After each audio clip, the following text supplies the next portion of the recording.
ব্রাহ্মণবাড়িয়ার বিশ্বরোড এলাকায় ঢাকা সিলেট মহাসড়কে তীব্র যানজটের মুখে পড়েছেন সড়ক ও সেতু পরিবহন উপদেষ্টা ফাউজুল কবির খান।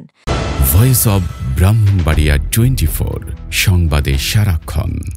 আজ বুধবার ৮ই অক্টোবর সকালে মহানগর প্রভাতী ট্রেনে ভৈরব রেলওয়ে স্টেশনে পৌঁছান তিনি।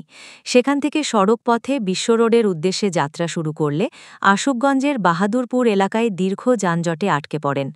সকালে আশুকগঞ্জের সোহাগপুর থেকে সরাইল উপজেলার শাহবাজপুর পর্যন্ত প্রায় ১৫ কিলোমিটার এলাকায় এনে এই যানজটের সৃষ্টি হয়েছে।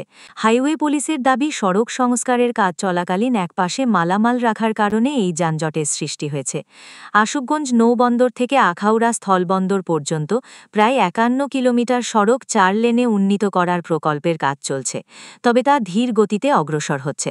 দীর্ঘদিন ধরে সংস্কার না করায় আশুগঞ্জ গোলচত্বর থেকে সরাইল বিশ্বরোড মোড় পর্যন্ত প্রায় ১২ কিলোমিটার অংশে অসংখ্য গর্ত তৈরি হয়েছে। এতে যান চলাচলে চরম ভোগান্তির শিকার হচ্ছেন যাত্রীরা। ধীরগতির কারণে এ অংশ পাড়ি দিতে লাগছে দীর্ঘ সময়। উপদেষ্টা ফাউজুল কবির খানের সফরের খবর জানাজানি হলে তড়িঘড়ি করে খানাখন্দ ভরাটের কাজ শুরু হয়।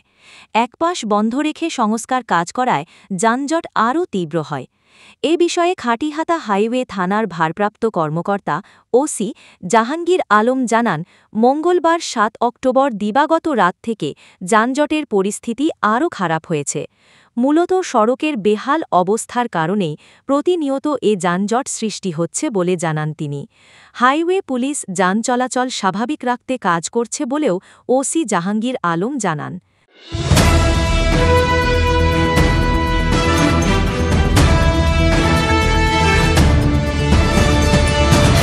ভয়েস অব ব্রাহ্মণবাড়িয়া 24 সংবাদে সারাক্ষণ।